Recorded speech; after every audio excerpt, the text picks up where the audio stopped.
시청자 여러분 안녕하십니까? 이슈앤 피플 김종철입니다. 질병이나 감염병을 조기에 발견하는 일은 생명과 직결되기도 하죠. 무엇보다 오차 없는 정확한 진단이 중요한 이유입니다. 오늘은 체외 진단 시약으로 급 부상 중인 기업을 만나보겠습니다.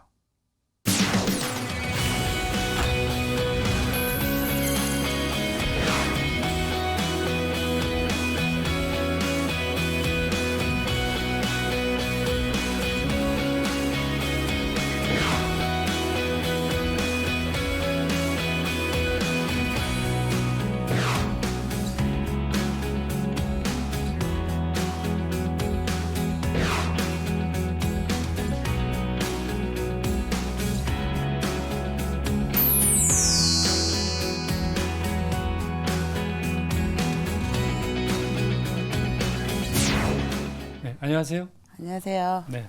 자, 지금 제가 그 진단 키트 기업이라고 이렇게 소개를 해드렸어요. 실제로 어떤 기업인지 좀 말씀을 해주세요. 예, 저희 PCL은 제가 2008년에 교수를 하면서 창업한 기업입니다. 저희 회사는 한 번에 여러 개 진단하는 그런 원천 기술을 바탕으로 바이러스를 특히 고위험군 바이러스라고 해서 우리 몸에 들어가면 네. 치명적인 에이즈 같은 바이러스를 한 번에 여러 개 검출하는 그런 기술을 가지고 혈액원 등 이런 여러 가지 바이러스 검사하는 기술 가지고 상업화하고 있습니다. 네. 자, 특이한 게 그동안엔 저희가 이제 코에다가 이렇게 면봉을 넣어가지고 이제 진단을 했는데, PCL 같은 경우는 그 타액을 이용해서 하는데, 그게 실제로 이게 좀 효능이 좀 있습니까? 예, 타액을 이용해서 한다고 하면 기존에는 다 코로 이제 검사를 하다 보니까 타액을 이용해서 하면 그 음식을 먹거나 물을 마시거나 해서 좀 부정확하지 않을까 이런 약간 선입견이 있었는데요. 네. 실제 오미크론과 같은 코로나 바이러스는 목감기이기 때문에 목에서 침에서 굉장히 배양이 돼서 바이러스 타이터가 코보다 훨씬 높습니다. 그래서 많은 양의 타액을 뱉어서 하는 거기 때문에 굉장히 효용성이 높고요. 무엇보다도 코를 찌르는 거는 굉장히 무서워하는 사람도 있고 아프고 하는 반면에 타액으로 하는 것은 굉장히 어린이아이까지 해도 자가로 해도 굉장히 정확하기 때문에 정확성을 높였다고 볼 수 있습니다. 네.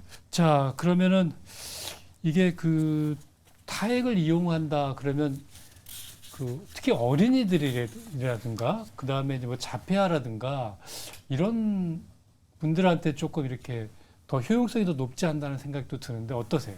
예, 저희가 소아청소년과하고 얘기해 보면 어린이들은 벌써 코를 찌른다는 생각을 해서 병원에 들어올 때 이렇게 코를 가리고 온다든지 해서 그런 어린아이들이 굉장히 많다고 합니다. 예. 그 어린아이들은 이제 코를 잘못 뚫었을 때 뇌까지 전파돼서 감염이 되고 하는 아주 무서운 질병으로도 이어지기 때문에 사실 침으로 하는 게 굉장히 안전하고요. 네. 저희는 이런 안전성 확보를 위해서 거의 세계 최초로 어린아이 12세 이하 어린아이한테도 임상을 충분히 실시해서 그 효용성을 인정을 받았습니다. 네. 자, 근데 유럽에서는 개인 사용 승인까지 받았다고 하고, 근데 국내에서는 의료진 전용이 아니냐 이런 얘기도 있는데 좀 정확하게 좀 말씀을 해주시겠어요? 저희 제품이 두 가지로 나뉩니다. 우선은 의료인 전문가용, 그래서 의료인이 입회하에 의료인의 채취하에 하는 제품이 있고요. 또 다른 제품은 자가용, 타액으로 하는 자가용 제품이 있습니다. 그래서 두 가지 제품으로 저희가 판매를 하고 있습니다. 네. 자, 그러면은 이제 저희가 진단이라는 거는 여러 군데 활용할 수가 있을 것 같은데, 이렇게 타액이 사실을 말하면 이제 침이잖아요. 침을 활용한 여러 가지 또 이렇게 진단할 수 있는 분야가 있겠습니까? 예, 대표적인 사실 침 분야로는 에이즈 진단이 침으로 가장 최초로 허가받은 제품 중에 하나입니다. 네. 그래서 미국 같은 경우는 피로 했을 때 에이즈나 B형 감염, C형 감염 같은 고위험군 바이러스가 혈액을 통해서 감염되기 때문에 주사위 잘못 찌르면 의료진들이 사실 감염 사고가 굉장히 많이 일어납니다. 그래서 타액을 가지고 검사를 하면 감염 사고를 막을 수 있기 때문에 타액을 이용해서 에이즈 검사하는 것이 가장 유용하고요. 저도 이제 학위 과정에서 에이즈가 우리 몸속에 들어가는 메커니즘을 스터디했는데 그 과정에서 이제 타액으로 하는 검사법에 대해서 계속 연구를 해왔기 때문에 네. 이게 코로나 진단과도 연결이 됐다고 볼 수 있습니다. 예.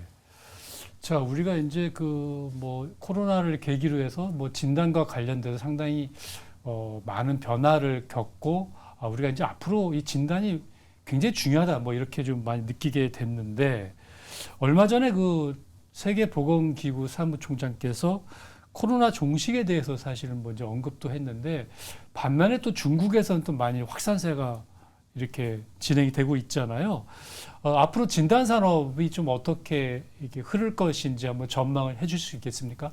우선 이제 코로나 측면에서 보면 이제 코로나는 엔데믹으로 들어간다고 볼 수가 있습니다. 네. 이제 코로나랑 같이 살면서 그 독감 A형 독감, B형 독감처럼 코로나가 뭐 C형 독감 같은 이런 하나의 독감 엔데믹으로 갈 수 있습니다. 그래서 네. 저희는 이런 코로나 진단 키트는 한 번의 수요가 뭐 저희 뭐 한 번에 100만 개씩 뭐 200만 개씩 오더하는 수요가 아니라 네. 그 코로나 진단이 독감 진단처럼 현장에서 빨리 진단을 해서 그리고 타미플루 처방처럼 팍스로비드 처방이라든지 처방과 이어질 수 있는 그런 맞춤형 진단으로 진행될 거고요. 네. 그리고 이런 코로나를 통해서 비대면 의료 그리고 또한 자가진단 키트 수요가 많이 늘어났습니다. 그래서 자기 건강을 자기가 챙기는 그런 시대가 이제 돌아올 것이라고 생각을 하고 있습니다. 네. 그래서 저희 같은 사실 진단 회사들은 이제 포스트 코로나 시대를 대비를 해야 되는데요.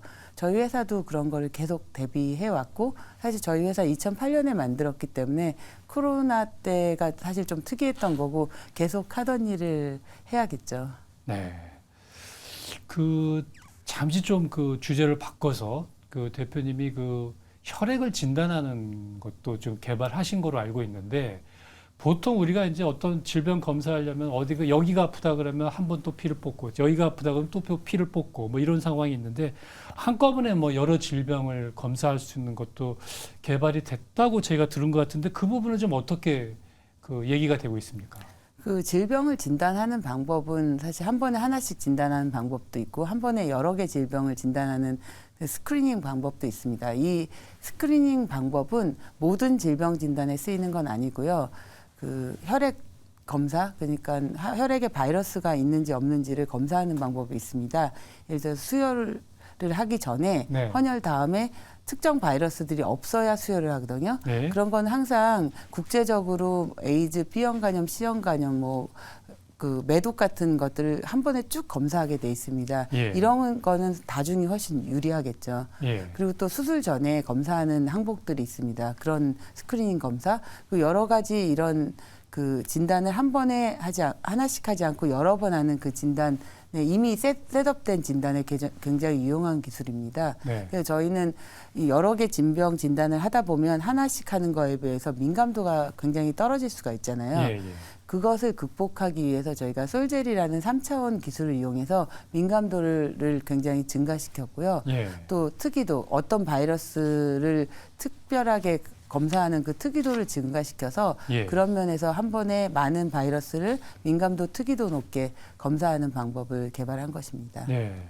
제가 이제 개인적으로 생각할 때 좀 사람한테 좀 없었으면 좋겠다라는 그 질병이 암, 그리고 또 무엇보다도 이제 치매, 뭐 이런 게 좀 없었으면 좋겠다 싶어요. 왜냐하면 그 너무 좀 부작용이 크다 보니까.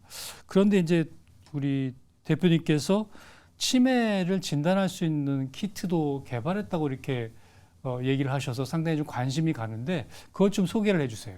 저희가 산업통상부랑 그리고 스위스에 있는 그 기관에서 지원을 받아서 스위스 제네바 병원이랑 저희랑 같이 3년 전부터 개발한 것이 있습니다. 네. 10년 전에 그 이미 치매를 예측할 수 있는 진단 키트를 개발을 했습니다. 그 말은 10년 전에 건망증이 생겼는데 나 치매 아니야 뭐 이런 사람들이 걱정을 하잖아요. 근데 그때 이게 치매인지 아니면 이게 그냥 건망증으로 남을 건지를 구별할 수 있는 그런 그 마커들을 질병 마커들을 개발했습니다. 네. 그래서 이 세 개의 질병 마커인데요. 이걸 가지고 진단 키트를 만들어서 저희가 10년 전부터 미리 그 진단을 하고 그리고 그 치료제를 개발하는 일을 스위스 제네바 병원이랑 같이 하였습니다. 자, 스위스가 뭐 알프스산을 끼고 있다 보니까 요양하는 하는 네. 데로 상당히 좀 유명하잖아요. 네네네. 그렇기 때문에 이렇게 치매와 관련된 부분에 좀 관심이 많은 건가요? 그쪽이 그 굉장히 유명한 곳인가요? 네, 그 제네바 병원은 그 스위스도 역시 노령화가 먼저 진행된 나라입니다. 그래서 예. 노령화 그 연구를 굉장히 많이 해놨고 그리고 치매 인구도 많기 때문에 그 샘플들을 알카이브라고 해서 많이 보관을 해놨습니다. 예. 그런 연구를 선두주자들이고요. 그 저희가 그 연구를 바탕으로 그 단지 진단만 할 게 아니라 그런 사람들 어떻게 케어해서 어떻게 가지 않게 하는 방법들에 대한 많은 노하우도 갖고 있습니다. 예. 그래서 그거를 저희가 같이 연구를 하고 그 케어까지 이어질 수 있도록 저희가 제네바 엘더리 클리닉이라고 해서 저희가 그 클리닉도 같이 만들었습니다. 그래서 예, 예. 그걸 통해서 치료와 그리고 진단 그리고 예방을 같이 할 수 있는 토탈 솔루션을 제공하려고 합니다. 예. 그러면 이제 토탈 솔루션이 이제 어느 정도 완성이 된다라고 하면 상당히 기대치도 있을 것 같은데 그 기간은 어느 정도 예상하세요? 진단 키트는 저희가 이제 허가를 받고 하기 때문에 이제 개발은 다 됐기 때문에 예. 이제 허가 과정에 들어갈 겁니다. 근데 국내뿐만 아니라 뭐 스위스 메딕이라고 그리고 유럽 그리고 FDA 등 여러 나라에 이제 허가를 받을 거고요. 예. 그리고 디지털 헬스케어는 사실 규제만 없다면 그 헬스케어 분야를 빨리 더 할 수 있을 것 같습니다. 네. 그리고 이제 그 신약 개발은 그 프로세스가 한 10년 정도 걸리겠지만 계속 진행을 할 거고요. 그 예. 세 가지를 하려고 하고 있습니다. 예. 상당히 그 막중한 그 계획을 좀 갖고 계신 것 같은데 그 디지털 헬스케어 지금 말씀하셨는데 이게 뭐 스마트 병원하고도 좀 연계가 되는 것 같아요. 실제로 뭐 스마트 병원이 뭔지 좀 설명 좀 부탁을 드릴게요. 그 지금 디지털 헬스케어와 스마트 병원은 떨어질 수 없는 관계인데요. 그 병원에 지금 디지털 헬스케어 기술이 굉장히 발달되어 있는데 사실 병원에 적용되기가 굉장히 지금 어려워서 적용되고 있지는 않습니다. 그래서 예. 스마트 병원이라고 하면 병원에 오지 않아도 이미 기존에 있는 자기 데이터를 가지고 AI 그러니까 예측 기술을 써서 인공지능을 써서 예측을 해서 이 사람이 병원을 언제 와야 되고 지금 올 필요가 없고 그리고 그 꼭 필요할 사람은 지금 당장 와라. 예. 너가 이제 혈관이 막히게 생겼으니까 빨리 와라. 그래서 얼마 전에 사실 돌아가신 강수연 배우가 저랑 나이가 같은데 갑자기 경동맥 막혀서 사망을 했지 않습니까? 네. 근데 사실 그때 만약에 예측을 해서 그 전날만 오라고 했어도 사실 살릴 수가 있었고요. 예. 어떤 사람들은 필요 없는데 병원에 많이 가잖아요. 그래서 그렇죠. 시간 낭비도 하고 오래 기다리는데 그럼 의료 재정도 굉장히 낭비가 됩니다. 그렇죠. 그런 것도 막고 할 수 있는 그런 가름마를 탈 수도 있고 그리고 실질적으로 우리가 사용할 수 있는 그런 기술이 사실 디지털 헬스케어고 스마트 병원이라고 생각합니다. 예. 그 이제 아까 이제 정확하게 진단한다고 이렇게 말씀하셨는데 요즘에 그 당뇨를 좀 앓으신 분들도 좀 계세요. 이제 그런 분들 같은 경우는 특히 자가 진단도 가능하지 않을까 싶은데 실제로 어떨까요? 그 자가 진단을 하는 경우도 사실 중요한데 결국 그 데이터를 매니지하고 해석하는 게 되게 중요합니다. 예. 그래서 그 진단 결과가 사실 병원에 가지 않고도 진단을 한 다음에 결과가 사실 병원으로 이어지는 원격 진료 시스템이 되어야 합니다. 예. 근데 지금은 사실 많은 법제도 규제 때문에 사실 그게 이루어지고 있지 않거든요. 예. 근데 그런 규제가 풀린다면 이미 개발된 기술들은 굉장히 많아서 결국은 규제 때문에 디지털 헬스케어가 막혀 있는 겁니다. 예. 그래서 그런 거가 원활하게 풀린다면 이 문제를 해결할 수 있고 지금 만들어진 많은 디지털 헬스케어의 혁신적인 기술들이 사용될 수 있을 거라고 생각합니다. 네, 지금 계속 그 디지털 헬스케어에 대해서 좀 말씀을 하셨는데 디지털 헬스케어가 정확하게 좀 어떤 건지 또 이것이 발전하려면 어떤 선결 과제가 있는 건지 좀 말씀을 해주세요.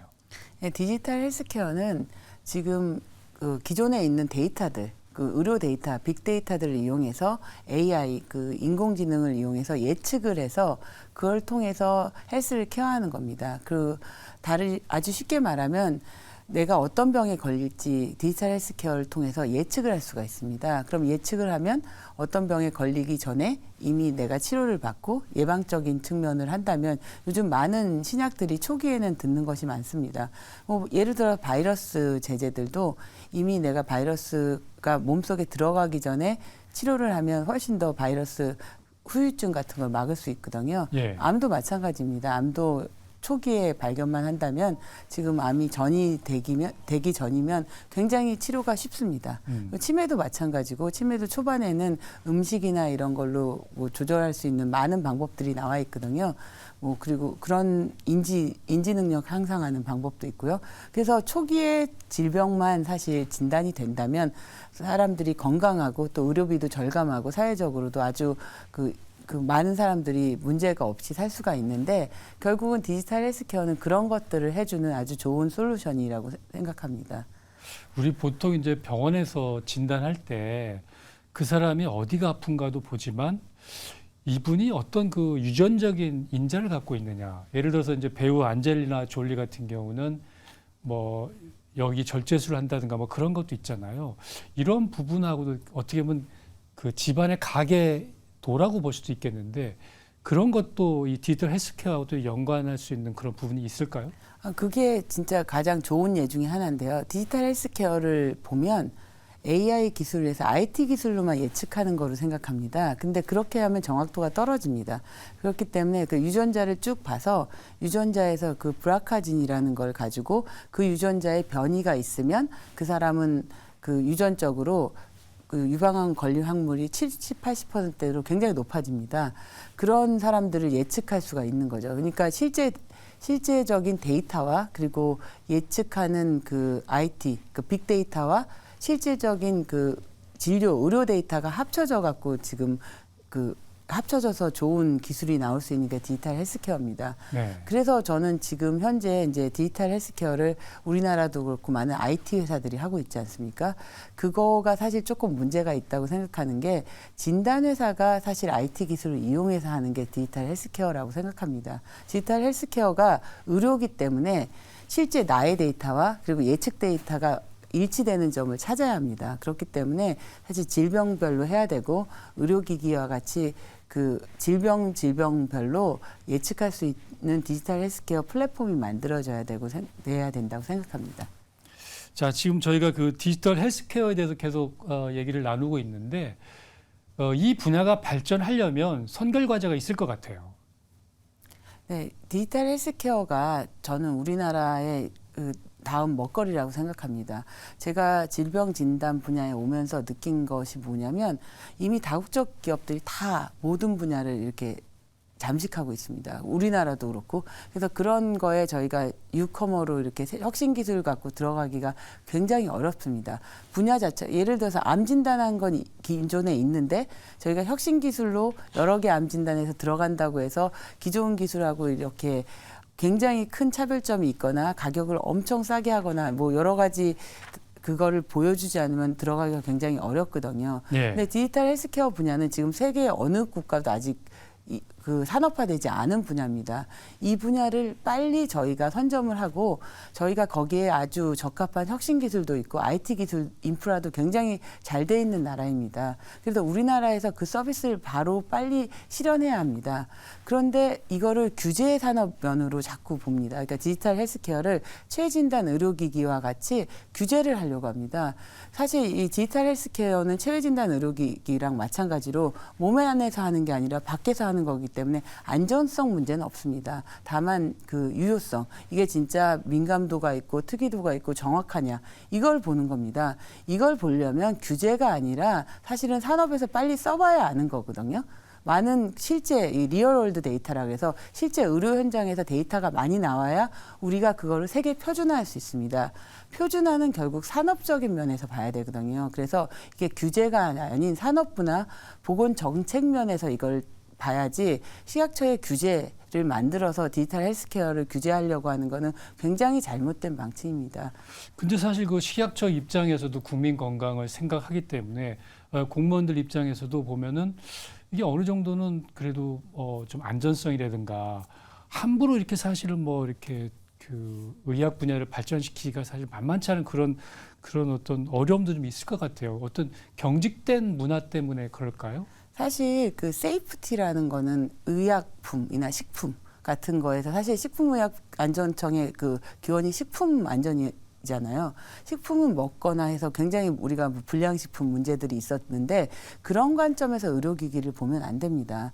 지금 사실 우리가 요번에 그 의료 재정이 바닥이 나고 있습니다. 이번에 코로나 때문에 PCR을 얼마나 많이 해댔습니까? 그런 것 때문에 의료 재정이 바닥이 났는데 사실 그 PCR을 하는데 2, 3일 걸리거든요. 근데 그동안 사실 코로나가 다 확산이 됩니다. 그 사람들이 돌아다니면. 그런 것들을 사실 디지털 의료기기나 돈 안 드는 여러 가지 방법으로 해결할 수 있는 방법들도 있었습니다. 뭐 열이나 이런 걸 먼저 봐서 그런 방법들로 해결하는 그 혁신적인 방법이 있는데 이게 규제 때문에 사실 많이 사용되지 못했거든요.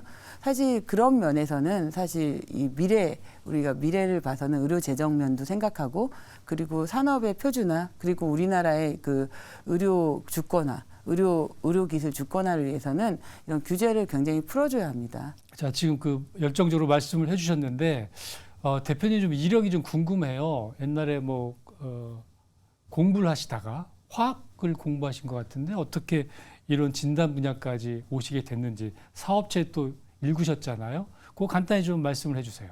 제가 화학과를 졸업했는데 화학과는 사실은 화학과의 기본이 나노 기술입니다. 그래서 화학과를 하면 이게 진료 상담이 될 수도 있는데 반도체도 할 수 있고요. 그리고 저 같은 이제 바이오도 할 수 있을 뿐만 아니라 배터리도 하고 굉장히 다양한 그 모든 테크놀로지의 기본이 되는 게 사실 화학이거든요. 예. 실험 과학의 기본이 화학이라고 할 수 있습니다. 저는 그 중에서도 대상을 생물체를 받고 그중에서 바이러스를 대상으로 박사학위를 했습니다. 제가 코넬에서 박사학위를 한 동안 바이러스가 우리 몸에 들어가는데 그걸 못 들어가게 하는 방법을 연구했습니다. 그 방법 중에 하나가 mRNA, 그 요즘 mRNA 백신을 이용하죠. 아니면 앞타머 예. 이런 걸 가지고 사실 약으로도 쓸 수 있고 백신으로 쓸 수 있는 그런 걸 연구하다가 그러다 보니까 백신이나 약은 결국 조기 진단이 중요하다고 생각해서 저는 그 조기 진단하는 방법의 하나로 이제 개발하게 된 것입니다.